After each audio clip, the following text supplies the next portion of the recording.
Pai do Senhor para a igreja, poder sentar. Eu acho que é a primeira vez que eu vou trazer a mensagem no culto jovem. Eu acho que é a primeira vez. E sempre é bom conversar com jovens, sempre é bom. Eu trabalhei com jovem 17 anos, trabalhando com jovens. Continuamos trabalhando com jovens, só que de uma outra dimensão, de uma outra condição. Aí, às vezes, o pastor Paulo, ele fala assim, irmãos, quem quer trabalhar, tem espaço. Aí o cara fala assim, eu gosto de trabalhar com jovem, ele acha que é para ser líder dos jovens, mas não é isso. A gente continua trabalhando com jovens. A gente ajuda na cantina, a gente ajuda levando e trazendo com carro, estamos trabalhando com jovem. A gente ajuda as irmãs, né? Ali no som, ali mexendo, troca hino, vê playback, faz parte. Porque quando o pastor Paulo fala assim, tem espaço para trabalhar, não é cargo, é terça-feira, lá no evangelismo, né? Estarmos lá para estarmos levando a palavra de Deus para aqueles que estão ali necessitados. É esse que é o convite, né? Para nós virmos, estarmos trabalhando, estarmos envolvidos na casa do Senhor. Mas trabalhar com jovens sempre é uma experiência muito boa, sempre foi algo que eu sempre gostei de fazer, e é muito bom trabalhar com jovens, porque jovens, na verdade, a gente não precisa ficar tocando muito eles. Na verdade, a gente, às vezes, precisa estar segurando um pouquinho e direcionando para a condição certa, né? Porque a vontade para fazer, eles já têm. A vontade para fazer já está no sangue deles, né? E a igreja, muitas das vezes, ela trabalha, a coisa faz, é o jovem. Quando a gente olha ali para a orquestra, né? Hoje não é tanto, não, mas antigamente, 90% da orquestra era grupo de jovens, né? A gente olhava para a banda, né? Guitarras, cordas, era tudo jovem. A gente vai lá no grupo das crianças lá, 90% que estão lá são jovens que estão lá. Por quê? Porque eles é que fazem realmente a igreja acontecer, e nós precisamos, irmãos, valorizar mais o nosso grupo de jovens, né? Os nossos jovens que nós temos na igreja, porque, na verdade, os nossos jovens, eles são as coisas mais preciosas que nós temos, as nossas crianças e o nosso grupo de jovens, porque é aqueles que estão começando a trabalhar e que, irmãos, se a gente não der trabalho para eles, eles dão trabalho para a gente. Então, a gente dá trabalho para eles, e se a gente der o trabalho para eles, irmãos, eles trabalham e funcionam, que é uma maravilha, que é uma beleza, né? E felizes é aqueles que estão dentro da casa do Senhor. Eu quero fazer, irmãos, com os irmãos uma reflexão nesta noite, e é interessante nós trabalharmos, porque nós estamos falando com os jovens, né? E muitas das vezes o jovem, ele está naquela fase, né? Ele está entrando naquela fase, e muitas das vezes as oportunidades, elas vão passando, as oportunidades estão diante de nós, e provavelmente já tivemos aquela chance de olharmos algo muito importante na nossa vida, a gente não percebeu a importância, e a coisa passa, e só depois a gente percebe, caramba, perdi uma oportunidade. Era algo que realmente era importante para nós. Quantas das vezes a gente já ouviu algum conselho, né? Alguém já falou, já nos deu um alerta, já nos deu uma palavra, e a gente só vai entender o conselho, a palavra, quando realmente aquilo começa a doer, né? Até porque a vida dos pais, muitas das vezes, é dar conselho para os jovens. Muitas das vezes os jovens não escutam o conselho que recebem, lá na frente se dão mal, aí quando o pai fala assim, eu te avisei, aí ele fala assim, não, você está amaldiçoando a minha vida, né? Por quê? Porque muitas das vezes é essa a condição. Muitas das vezes nós temos oportunidade, conselhos, nós temos coisas que aparecem na nossa vida, e é muito difícil a gente, naquele momento, dar o valor que realmente nós precisamos dar ao conselho, à palavra, aquilo que está diante de nós. E na vida espiritual não é diferente. Nós temos também algo que nós precisamos tomar cuidado, que nós precisamos trabalhar na nossa vida, e muitas das vezes na nossa vida espiritual ela se passa. Muitas das vezes o jovem ele está num determinado momento em que ele está preocupado, né, com quem eu vou casar, com quem eu vou me relacionar, qual vai ser a minha profissão, com quem nós vamos estar vivendo. E esquecemos que também precisamos olhar para o nosso trabalho, para a nossa atividade dentro da fé. Também precisamos encontrar o nosso espaço dentro da fé.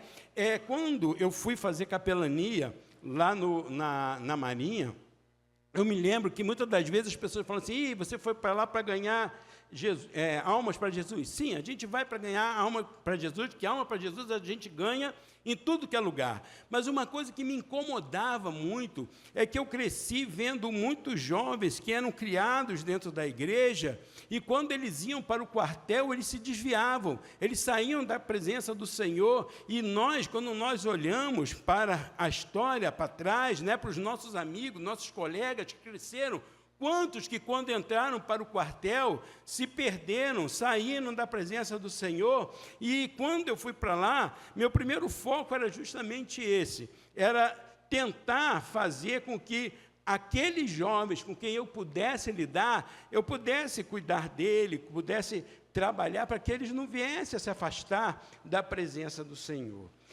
E aí, eu vou pedir aos irmãos, Tiago, dá uma ajuda aí. Mateus, capítulo 11, verso 25 a 27, esse texto estava na nossa lição da escola dominical.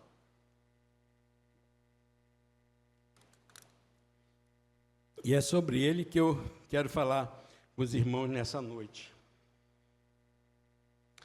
Mateus 11, 25 a 27, que diz: Por aquele tempo, exclamou Jesus, graças te dou, ó Pai, Senhor do céu e da terra, porque ocultaste essas coisas aos sábios e instruídos, e as revelaste aos pequeninos.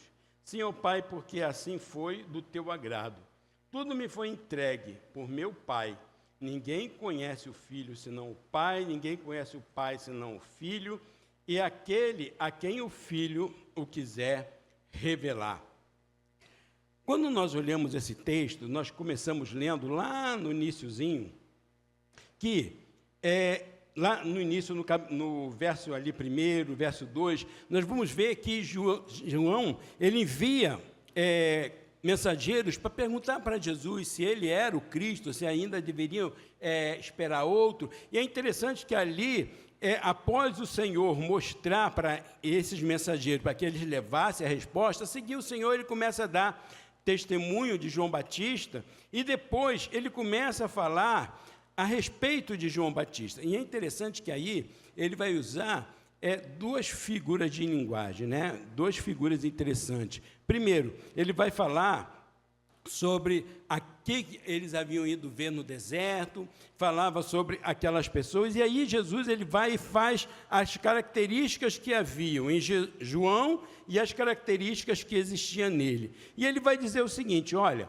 João, quando ele estava aqui, ele veio aquela pessoa que não comia, não bebia, era aquela pessoa austera, aquela pessoa que não lidava com ninguém, ou usando, né, os nossos linguajar de hoje em dia, era duro demais. E porque ele era duro demais, as pessoas rejeitaram, não quiseram saber de João Batista. Depois veio Jesus, e Jesus, ele veio comendo, ele veio falando, ele veio estando junto, ele veio se envolvendo junto com as pessoas, ou seja, Jesus, ele era amoroso demais, aberto demais, e as pessoas não receberam porque esse Jesus, ele era aberto demais, ele era próximo demais, ou seja, quando as pessoas, elas estão com o coração fechado, não adianta nós olharmos o mensageiro, porque nós vamos rejeitar, porque, na verdade, o problema não está no mensageiro, o problema está no nosso coração, que não queremos receber aquilo que é apresentado diante de nós. Os jovens, eles vivem muito nessa fase, e por isso que Jesus, ele vai continuar o seu exemplo, e vai falar sobre os meninos na praça. E quando ele fala nos meninos da praça, ele fala assim: também eu vou comparecer comparar a quê? Crianças brincando na praça. Irmãos, Vocês já viram criança brincando na praça? Criança, quando está brincando na praça, eles não prestam atenção em nada que está acontecendo ao redor deles. Pode o mundo cair e eles não vão perceber. Por quê? Porque eles estão ligados, justamente naquela atividade, na brincadeira, eles estão prestando atenção naquilo que eles estão envolvidos. E Jesus vai falar, e aí, a gente canta, eles não dançam. A gente fala lamentações, eles não choram. Por quê? Porque eles não estão se ligando naquilo que está sendo dito, naquilo que está acontecendo ao seu redor. E muitas das vezes nós estamos na casa do Senhor e nós temos uma atitude parecida. Nós estamos tão interessados, tão preocupados com o nosso dia a dia, com a nossa maneira de pensar, com aquilo que está buscando as nossas atenções. Nós estamos preocupados em trabalhar os concursos, estamos preocupados nos casamentos, estamos preocupados nos noivados, nos namoros, estamos preocupados na profissão, no trabalho, estamos preocupados em tantas coisas, e a gente não consegue perceber as coisas relacionadas ao reino que estão sendo nos apresentadas, que estão diante de nós, que estão sendo colocadas bem juntinho de nós. E muitas das vezes, é como vivia aquele filme, é o Vivendo a Vida Doidado. Vamos vivendo, curtindo a vida doidado. A gente vai vivendo como se não houvesse um amanhã, e a gente vai curtindo, a gente vai simplesmente se envolvendo no ato de viver, e esquecemos que amanhã, a Bíblia fala o seguinte, eu posso andar segundo o desejo do meu coração, mas lá na frente, uma hora, existirá uma fatura a ser paga, lá na frente existirá algo que nós vamos prestar contas, e na nossa vida espiritual, também, quando Jesus ele fala assim, lembrai-vos da mulher de Ló, é uma coisa interessante, porque ele não falou para lembrar de Sara, de Rebeca, ele não falou para lembrar de mulheres que muitas das vezes nós olhamos, poderiam ser mulheres virtuosas. Ele fala para nós olharmos para uma mulher que se transformou numa estátua de sal. E por quê? E ele vai dizer por quê. Naqueles dias, casavam, trabalhavam, vendiam, compravam, se davam em casamento, e quando o problema veio, simplesmente eles não estavam preparados, eles não se aperceberam do mal quando eles estavam se aproximando, e no final ela se transforma em uma estátua de sal, porque mesmo após tendo sido retirados dentro do mundo, mesmo tendo sido tirada lá de Sodoma, mas ainda no meio do caminho ela parou para olhar para trás, porque ali ainda existia algo que chamava a atenção do seu coração.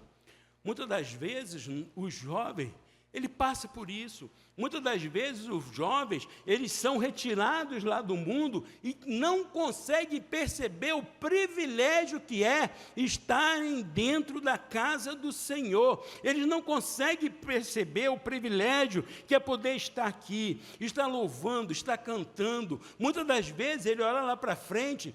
Lá fora temos jovens que estão se drogando, que estão bebendo, que estão fumando, que estão na farra, e ele não consegue entender que aquilo que nós temos aqui é muito maior, é muito melhor, é muito mais importante do que aquilo que o mundo lá fora tem para nos oferecer. E muitas das vezes, mesmo após sermos tirados do mundo, a gente continua olhando lá para fora, olhando para isso, olhando para aquilo, muitas das vezes olhando até para trás, para coisas que nós fazíamos e que agora não se faz mais, mas a gente não consegue perceber que nós estamos hoje numa situação muito melhor. Ele fala sobre as cidades impenitentes, e é interessante, irmãos, que quando ele fala ali sobre Cafarnaum, Gerazim, ele vai falando sobre umas cidades que não é que eles não viam as coisas de Deus, era uma cidade onde Deus estava falando, Deus estava fazendo, os sinais estavam ali,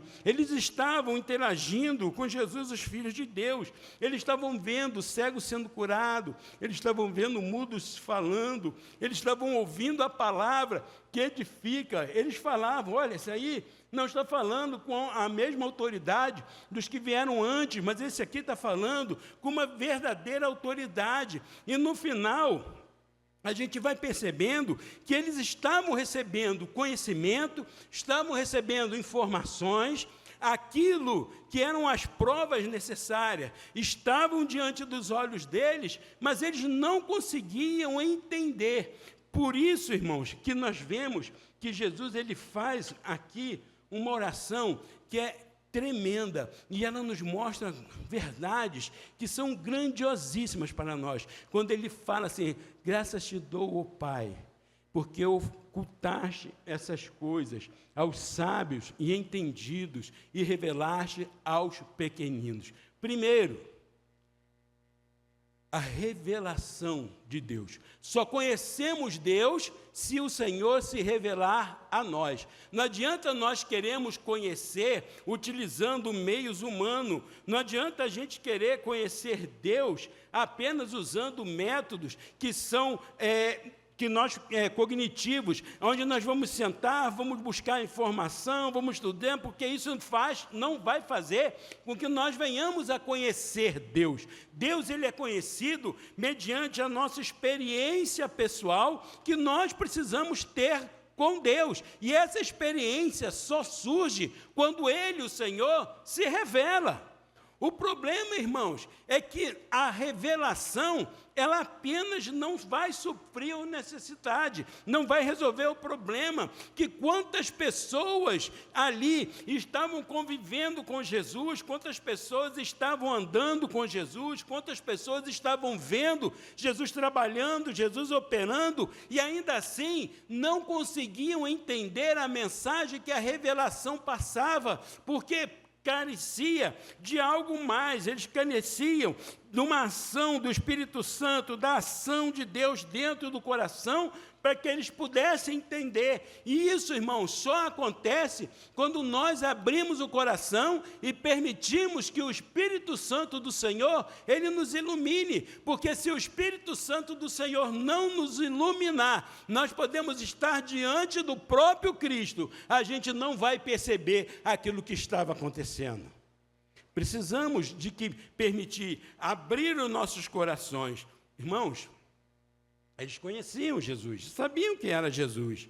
Mas logo lá no iniciozinho do seu ministério, a Bíblia fala que Filipe, ele, depois de ter sido apresentado, conhecido Jesus, ele vai até Natanael e fala assim: ó, conhecemos lá o Messias, nós não encontramos o Messias. Aí Natanael vira para ele e fala assim: como pode ser isso? Ah, ele veio, é um galileu. Aí ele fala assim, é um de Nazaré. Ele fala assim, pode vir alguma coisa boa de Nazaré? Ele sabia, na cabeça dele, ele sabia que de Nazaré não vinha nada de bom. Mas Filipe vira para ele e faz um convite, vem e vê. E o que Natanael fez? Ele abriu o coração e experimentou ir lá. E quando ele chegou lá, o Senhor Jesus o ilumina. Por quê? Porque o Senhor Jesus vira para ele e fala assim, ó, antes de você chegar aqui, eu te vi deitado lá debaixo da figueira, acendeu a luz. Natanael, ele agora entende, Senhor Deus, agora você crê? Por quê? Porque isso é a ação que o Espírito Santo ele faz no nosso coração, mas eu só posso ter essa iluminação se eu abrir o coração para que o Senhor ilumine. Muitas das vezes, irmãos, nós estamos com o nosso coração fechado na nossa cabeça, na nossa imaginação, e aí é aquilo que Jesus diz, ocultaste essas coisas aos sábios, aos instruídos. Por que sábio? Sábio é aquele que tem muito conhecimento. Instruído é aquele que senta e estuda demais. Mas isso, irmãos, diante de Deus, não quer dizer nada, porque a revelação é justamente para aqueles que são os pequeninos. E quem é o pequenino? Pequenino é aquele que entende que é dependente da orientação de Deus. Esse é o pequenino. E muitas das vezes, irmãos, a gente não percebe que a segurança da criançada não está quando eles estão andando solto, livre. Irmãos, nós tínhamos um filho, ele tinha mania de, quando a gente estava andando, nós tínhamos um filho que tinha mania de sempre andar longe. Ele ia, soltava a mão e ia andando. Ou então ele ia, ficava lá atrás e ficava lá longe. E às vezes, né, a gente, cadê o fulaninho? E uma vez, a gente falou assim, vamos inverter isso aí, a gente vai se esconder. E quando chegou o momento que ele olhou e não achou a irmã Cláudia, o frio bateu no gelo. Cadê minha mãe? Por quê? Porque ele, naquele momento, antes ele achava, eu estou bom, eu estou bem. No momento que sentiu o perigo, o que ele quer? Ele quer é segurar na mão da mãe para que tenha a segurança novamente. Irmãos, nós pequeninos somos aqueles que estamos com as nossas mãos estendidas e falamos assim, Senhor, segura aqui na minha mão, Senhor, pega aqui na minha mão e caminha comigo, porque é Ele que vai me orientar, Ele que vai fazer com que eu possa caminhar por caminhos que sejam seguros, por caminhos que sejam tranquilos, por caminhos que sejam bons. Mas para isso, irmãos, eu preciso permitir que o meu coração ele seja transformado. A iluminação, irmãos, pelo Espírito Santo, ele não vai apagar a minha mente. Muitas das vezes a gente quer, irmãos, entender as coisas de Deus de maneira racional. E aí não adianta. Não adianta a gente querer entender as coisas de Deus simplesmente porque, irmãos, não tem como eu entender que um pedaço de madeira jogado no rio vai fazer um pedaço de ferro flutuar. Irmãos, não tem física que vai explicar isso. Mas, quando eu entendo e permito que, não, quem fez isso foi Deus, está resolvido algo que a física, ela não vai conseguir. Não adianta a gente entender, não adianta eu querer entender Deus, não adianta eu querer entender milagre, não adianta eu querer entender o agir de Deus. O que eu preciso fazer é como uma maneira simples, de uma maneira mansa, permitir que o Senhor ele pegue você pelas mãos e te leve para um lugar onde você possa realmente entender e compreender aquilo que Ele tem preparado para nós, porque, irmãos, o nosso entendimento, a nossa compreensão do propósito que Deus tem na minha vida, ele só vai ser entendido se eu permitir que o Senhor me explique, que o Senhor me revele, que o Senhor me ilumine. Irmãos, quantas das vezes estamos dentro da casa do Senhor, passa 1 ano, 2 anos, 10 anos, 15 anos, e não entendemos nada, não recebemos nada, aí daqui a pouco alguém vai lá fora, pega um site de internet e começa a passar, daqui a pouco vem alguém, conta uma história, agora eu estou entendendo aquilo que a Bíblia nos diz, agora eu estou entendendo o propósito de Deus na minha vida, e vai lá na frente e se dá mal. Por quê? Porque, irmãos, quantas das vezes nós estamos com as bênçãos do Senhor do nosso lado e a gente não percebe? Vocês assistiram aquele filme? Quem aqui assistiu aquele filme, O Gato de Botas? Você lembra do filme Gato de Botas? Tinha um personagem lá, é o Humpty Dumpty. Eu não sei direito qual é o nome, acho que é assim que fala, né? Humpty Dumpty. A briga daquele personagem era conseguir ouro. Vocês se lembram? Eles estavam lutando, a vida dele era conseguir ouro. Só que vocês repararam um detalhe quando ele morre, no final? Quando ele morre, ele percebe que ele era todo feito de ouro. Vocês se lembram desse final?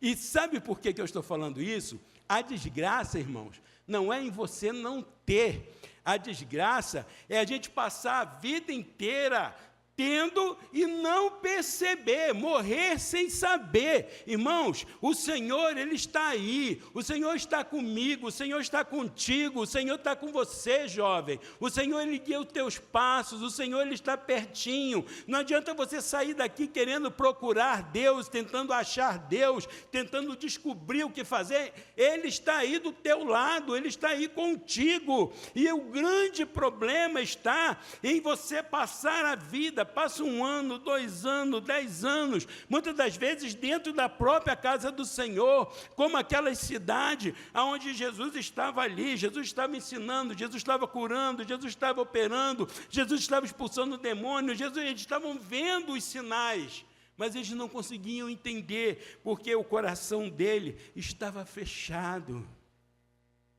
Abre o coração.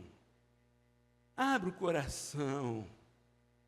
Tem um hino, acho que é do Prisma, né? Que ele fala assim, toma o meu coração. E nós precisamos chegar para Deus e falar assim, Senhor, toma o meu coração.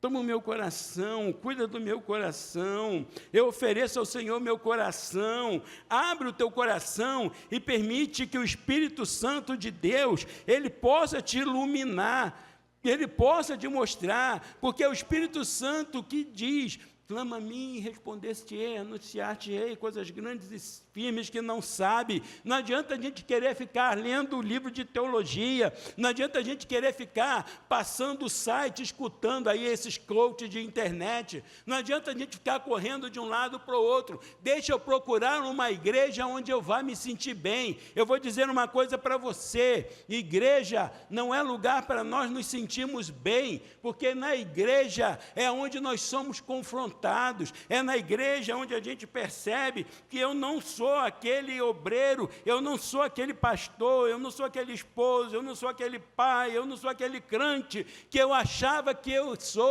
não sou tão bom quanto eu imagino, e toda vez que eu sou confrontado, isso me causa desconforto, isso faz com que eu não me sinta bem, porque a palavra, muitas das vezes na boca, ela é amarga como fel, mas se você engolir ela, lá no teu ventre, aí ela se torna doce, e muitas das vezes, é isso que acontece no nosso dia a dia, isso que acontece na nossa vida. Jovem, Deus tem propósito na tua vida. Jovem, Deus quer trabalhar na tua vida. Ah, mas eu não sei o que fazer. Abre o teu coração e permita que o Espírito Santo do Senhor te guie. Nós temos algo para fazer. Por mais que nós estejamos como aquele servo que o Senhor saiu, distribuiu talentos. Irmãos, todos os servos do Senhor tinham algo. Todos eles tinham talento. Jovem, você tem um talento. Jovem, você tem algo que o Senhor colocou na tua mão para fazer. Jovem, você tem uma chamada específica de Deus para você. Mas, às vezes, o nosso olhar para esse mundo não nos permite entendermos qual é o propósito de Deus na nossa vida. Deixa o Senhor, nessa noite, Ele iluminar a tua mente, iluminar o teu coração. Deixa Ele mostrar o propósito que Ele tem para a tua vida. E você vai ver que tudo no final vai se acertar. Graças te dou, Pai, porque ocultaste essas coisas aos sábios, aos entendidos, mas Tu revelaste aos pequeninos. Seja pequenino diante do nosso Senhor. Que Deus possa nos abençoar, em nome de Jesus.